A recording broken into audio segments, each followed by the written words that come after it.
Good morning, children. Welcome back. Children, in our previous session, we had discussed the anaerobic respiration, aerobic respiration. We had also discussed cellular respiration. Then we had also discussed how the yeast, it is used in the manufacture of beer and wine. Just a quick recap, children. What is aerobic respiration? Respiration that takes place in the presence of oxygen is called as aerobic respiration, and respiration that takes place in the absence of oxygen is called as anaerobic respiration. Then we had also discussed, children, what is cellular respiration. That means we came to a conclusion or that each living organism is made up of minute cells, microscopic cells. This cell is the structural and the functional unit. This cell performs the various functions such as nutrition, reproduction, and so on. For performing these functions, it requires energy, and this energy is received by the cells by the breaking up of food. Because breaking up of food in the presence of oxygen or in the absence of oxygen releases energy along with carbon dioxide and water. When it is in the presence of oxygen, in the absence of oxygen, it releases alcohol and water plus energy.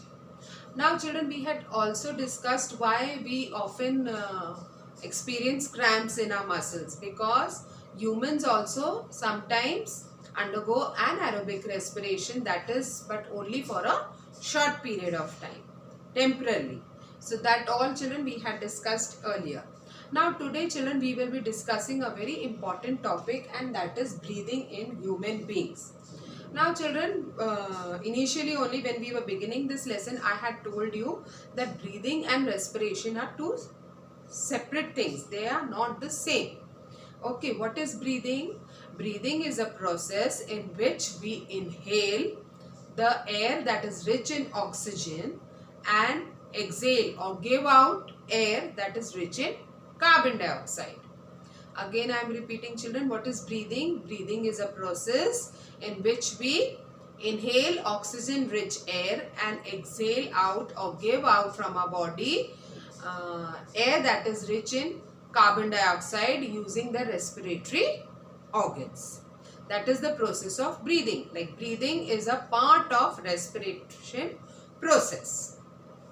Now, children, breathing involves inhalation and exhalation. Now, what is inhalation, children? The taking in of air, the taking in of oxygen rich air into our body is called as inhalation. Again, I am repeating, children. The taking in of oxygen rich air into the body is called as inhalation. And the giving out of air that is rich in carbon dioxide is called as exhalation.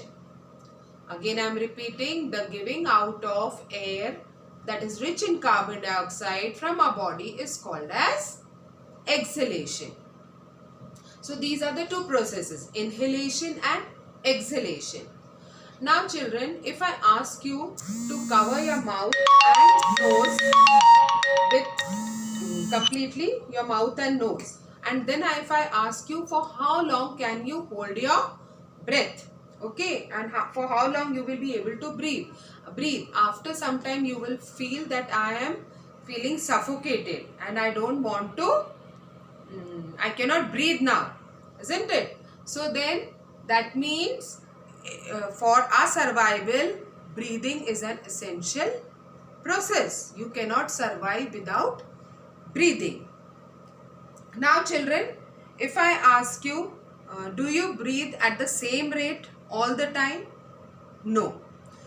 Isn't it? When you are running faster or you are doing some exercise, you must have seen, you do that way. So actually, the number of times a person breathes in a minute is called as the breathing rate. Again, I am repeating. The number of times a person breathes in 1 minute is called as the breathing rate, and it is not same all the time. On an average, an adult breathes for about 15 to 18 times per minute. Okay, and but when he is doing some exercise, it can go up to 25 times per minute. So what is breath also, children? A breath is defined as inhalation followed by exhalation. What is breath, children? Breath can be defined as inhalation followed by exhalation. That is one breath. Okay, and number of times a person breathes in 1 minute is called as the breathing rate of a person. I hope, children, the terms which I have explained you now, inhalation, exhalation, breathing rate, breath and breathing, is clear to you now. I hope it is clear, children. Now we will come how this breathing takes place in human beings. Now, children, what happens? We breathe in air through our surroundings or through the environment through our nostrils. From the nostrils, the air passes through the nasal passage or nasal cavity. From there, it reaches the windpipe, and from windpipe, it reaches the lungs. I am repeating again, children. The air we breathe in, that is rich in oxygen, it passes through our nostrils, it reaches our nasal cavity. From nasal cavity, it passes on to our windpipe, and from windpipe, it reaches the lungs. Okay. Now, the lungs, where are the lungs situated? The lungs are situated in the chest cavity and they are surrounded by ribs. The lungs, they are situated in the chest cavity and they are surrounded by ribs. On the floor of the chest cavity, children, you have a muscular sheet or a sheet that is made up of muscles, that is called as diaphragm. The shape of diaphragm is in this manner. Okay. Where are the lungs situated? The lungs are situated in the chest cavity and the lungs are surrounded by ribs. On the floor of the chest cavity, you have a muscular sheet or a muscle sheet that is called as diaphragm. Now, when we breathe, children, when we breathe, what happens? There is movement of ribs and diaphragm. Why there is movement of ribs and diaphragm?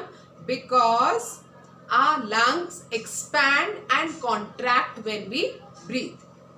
Why is there movement in the ribs and the diaphragm? Because our lungs expand and contract when we breathe. Okay. Now what happens, children? When we inhale air, our lungs expand. When our lungs expand, what happens, children? The diaphragm moves downwards. See here. When you're inhaling, this diaphragm comes down and the ribs move outward. Okay.